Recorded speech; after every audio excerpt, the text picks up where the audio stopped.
আসসালামু আলাইকুম ওয়া রাহমাতুল্লাহি ওয়া বারাকাতুহু। আউযু বিল্লাহি মিনাশ শাইতানির রাজিম। বিসমিল্লাহির রহমানির রহিম।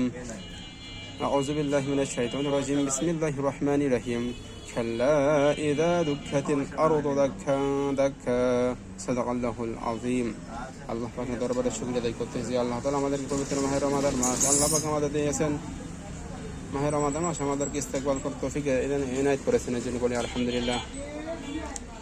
মহান আল্লাহ তাআলা সূরাতুল ফজর 21 নম্বর আয়াতে বলতেছেন, খাল্লা কখনো না, এজা দুক্কাতিল যখন চূর্ণ করা হবে, আর জমিনকে ধাক্কা ধাক্কা চূর্ণের মতো, চূর্ণ বিচূর্ণের মতো।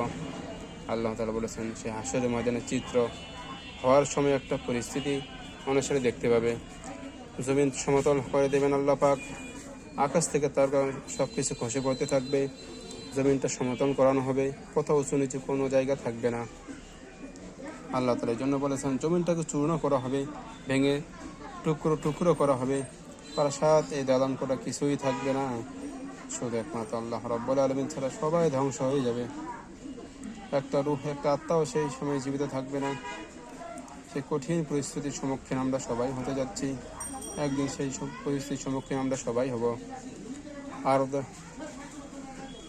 জমিন সেদিন চূর্ণ করা হবে, কঠিন পরিস্থিতি, মানুষ সবাই সেই দিকেই আমরা অগ্রসর হচ্ছি। আল্লাহ তাআলা আমাদেরকে সে আখিরাত মুখী হওয়ার আল্লাহ পাক আমাদের তৌফিক দান করুক।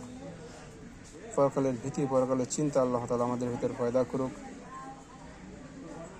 এই জন্য বলি আমিন।